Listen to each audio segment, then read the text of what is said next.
अस्सलाम वालेकुम मेरे बेटे, मैं आपका रुफीन सर आज आपकी खिदमत में मेरे बेटे एक और प्रॉब्लम के साथ हाजिर हूं। This is the 30th question of book Irodov and this question again comes from two dimensional motion. इस क्वेश्चन को स्टडी करने के लिए बेटे, इस क्वेश्चन को हैंडल करने के लिए हमको बेसिक मैथमेटिक्स आना चाहिए, हमको थोड़ा सा ग्राफ्स के बारे में नॉलेज होना चाहिए, हमको थोड़ा सा वेक्टर्स के बारे में नॉलेज होना चाहिए, ठीक है, तब जाके we can handle this question. इसीलिए मैं क्लास में बार बार बोलता हूं, irrespective of your stream, whether you are a medical student or you are a non-medical student, you must be having a good knowledge about, basic maths. इसलिए mathematical tools हमारा बहुत important बनता है, जो हमको बहुत टाइम खाता है 11th क्लास में। when you start 11th class, when we do the class manuals of 11th class, उसमें थोड़ा सा हमको टाइम लगता है पहले, बिकॉज हमको जब बेसिक मैथमेटिक्स पे अच्छी ग्रिप होगी, we can handle any question of physics. So let's try to deep dive in this question. ये question क्या कहता है बेटे? Question कहता है using the conditions of foregoing problem. Foregoing problem मतलब जो हमने इससे पहले वाला वीडियो बनाया था बेटे, 29th प्रॉब्लम जो हमने किया था, that was a case of oblique projectile. हमको क्या करना है? हमको ड्रॉ करना है approximate time dependence, okay, graphs डालने हैं किनके? मॉड्यूलस ऑफ नॉर्मल एक्सेलरेशन और modulus of tangential acceleration vectors. हमको दो ग्राफ्स डालने हैं, किसका? मैग्नीट्यूड ऑफ नॉर्मल एक्सेलरेशन और मैग्नीट्यूड ऑफ टैंजेंशियल एक्सेलरेशन का। किसके साथ? टाइम के साथ। मगर मोशन कौन सी होगी? Projectile motion. और क्या कहता है बेटे? एज वेल एज आपको प्रोजेक्शन डालना है, प्रोजेक्शन का ग्राफ डालना है, टोटल एक्सेलरेशन का प्रोजेक्शन किस पे? वेलोसिटी वेक्टर पे, उसका ग्राफ डालना है आपको टाइम के साथ। और आपको मैंने कितनी बार बोला है, projection is linked with dot product. अब जिसको वेक्टर नहीं आता है, ठीक है, he can not handle this question, नहीं कर सकता बेटे। सो आपको प्रोजेक्शन करना है, निकालना है पहले एक्सेलरेशन वेक्टर का, किसके साथ? वेलोसिटी के साथ। प्रोजेक्शन जब आप निकालोगे एक्सेलरेशन का अलोंग वेलोसिटी, फिर उसको प्लॉट करना है टाइम के साथ। So let's try to do it. So पहले इस क्वेश्चन की अगर आप देखोगे, हम डायग्राम बनाएंगे। पिछले वीडियो में भी मैंने आपको बोला था, पार्टिकल को हमने शायद प्रोजेक्ट किया था, थ्रो किया था with velocity v not at an angle alpha. जो ट्रैजेक्टरी था वो मेरे बेटे पैराबोला था। This is point A, this is point B and this is point C. ये point of landing है, point of projection, this is the highest point, जिसको आप peak point बोलते हो। अगर आप देखोगे मेरे बेटे, before starting the question, velocity का ये पता ही है सबको, दो components है, V नॉट cos alpha और ऊपर से कौन सा होगा? V not sin alpha। जितने भी बच्चे मुझे देख रहे हैं उनको मैं थोड़ा सा इसके बारे में बता दूं। जो मेरे बेटे वेलोसिटी है सपोज बॉडी का, यहां से टैंजेंशियल एक्सेलरेशन और सेंट्रीपिटल एक्सेलरेशन का थोड़ा सा ज्ञान होना चाहिए। अगर पार्टिकल यहां से जा रहा है, इसकी वेलोसिटी है और यहां से इसका एक्सेलरेशन वेक्टर है, इनके बीच में एंगल कितना है? थीटा। तो यहां पर अगर आप देखोगे, मैंने क्लास में भी बोला, velocity vector is a polar vector, acceleration vector is not a polar vector. Okay, now अगर आप देखोगे ये जो एक्सेलरेशन वेक्टर है, इसका कौन सा कंपाउंड यहां से होगा? It will B A cos theta. और यहां से कौन सा कंपाउंड होगा? It will B A sine theta. मैं जनरल दिखा रहा हूं मेरा बच्चा। जो एक्सेलरेशन का कंपोनेंट, रिमेंबर दिस, जो एक्सेलरेशन का कंपोनेंट वेलोसिटी को परपेंडिकुलर होगा, नॉर्मल होगा, वो नॉर्मल एक्सेलरेशन कहलाता है या सेंट्रीपिटल एक्सेलरेशन कहलाता है, which is perpendicular to the velocity of body. और जो कंपोनेंट एक्सेलरेशन का वेलोसिटी को पैरेलल होगा, उसको मेरे बेटे पैरेलल कंपोनेंट ऑफ एक्सेलरेशन बोलते हैं या टैंजेंशियल कंपोनेंट ऑफ एक्सेलरेशन बोलते हैं। And tangential component, remember my point, tangential acceleration always changes speed of the body. Centripetal acceleration changes direction of motion.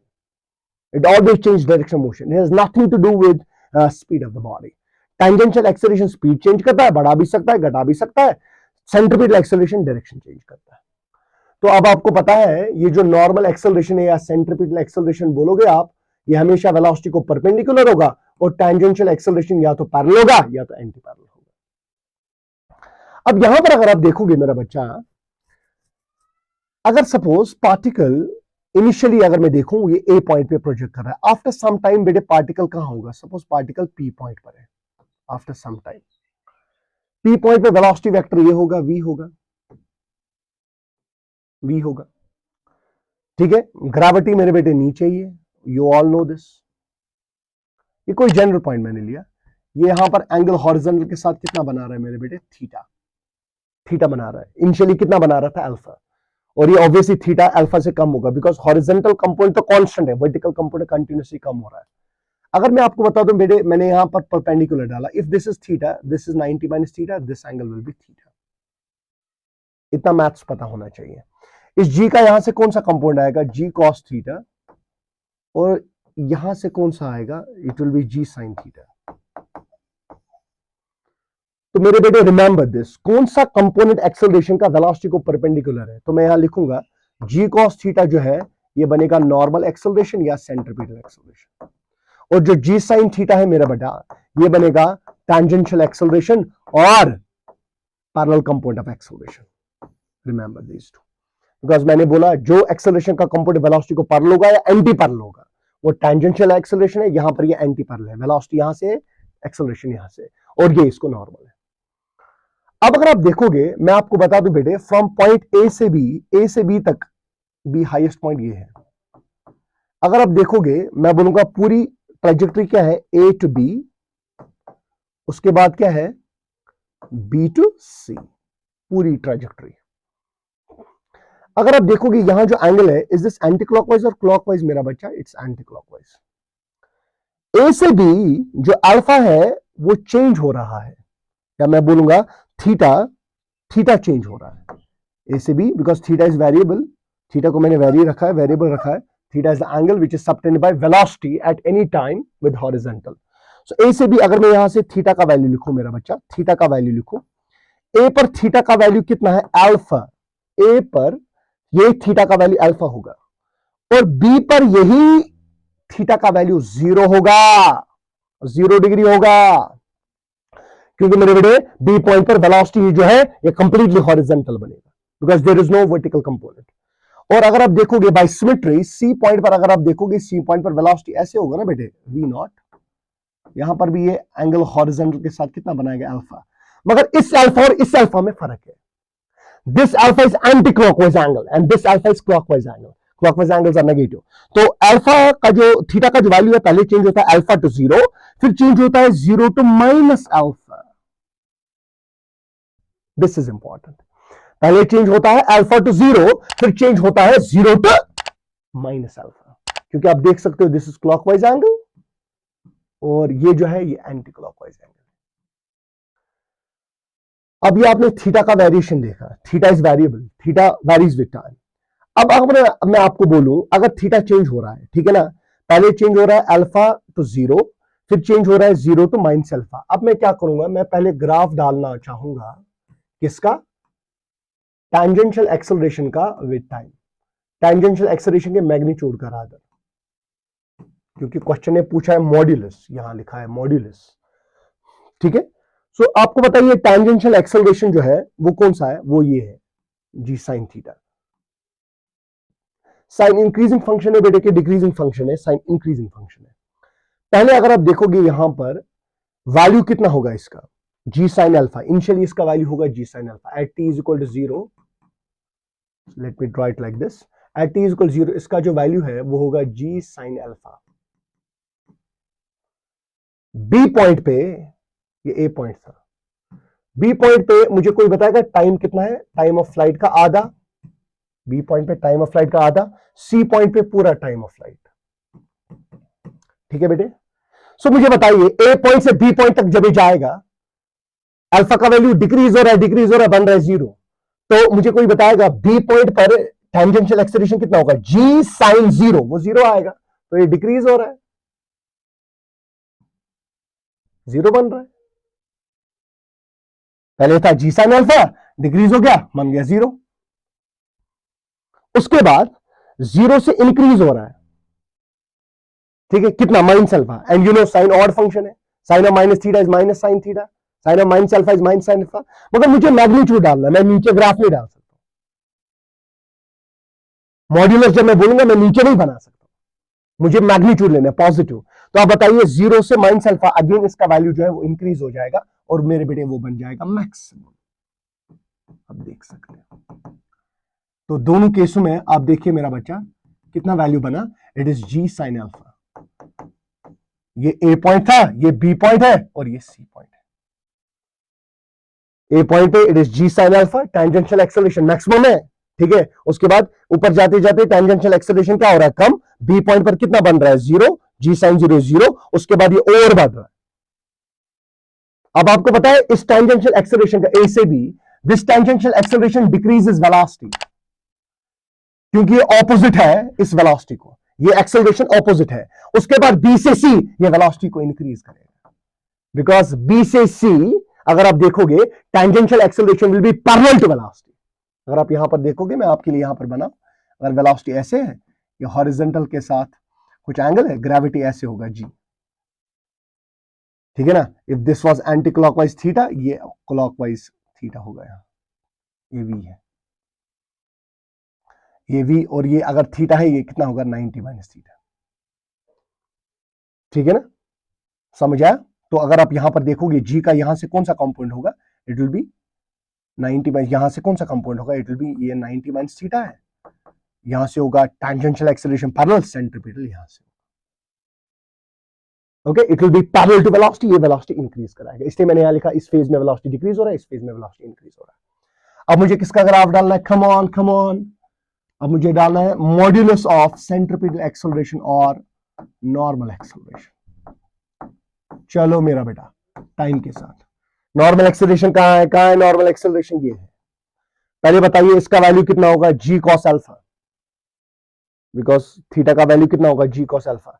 फिर अगर आप देखोगे इसका वैल्यू जो है एंगल कम हो रहा है, थीटा का वैल्यू जो है वो कम हो रहा है अल्फा से 0, जब कम हो रहा है, ठीक है, साइन थीटा डिक्रीजिंग फंक्शन था, कॉस थीटा इंक्रीजिंग फंक्शन, ठीक है। तो मेरा बेटा अगर मैं आपको बताऊं एट टी इज इक्वल 0, ये ए पॉइंट था, at T is equal 0, this A point, इसका वैल्यू होगा कितना, शाबाश, it will be g cos alpha.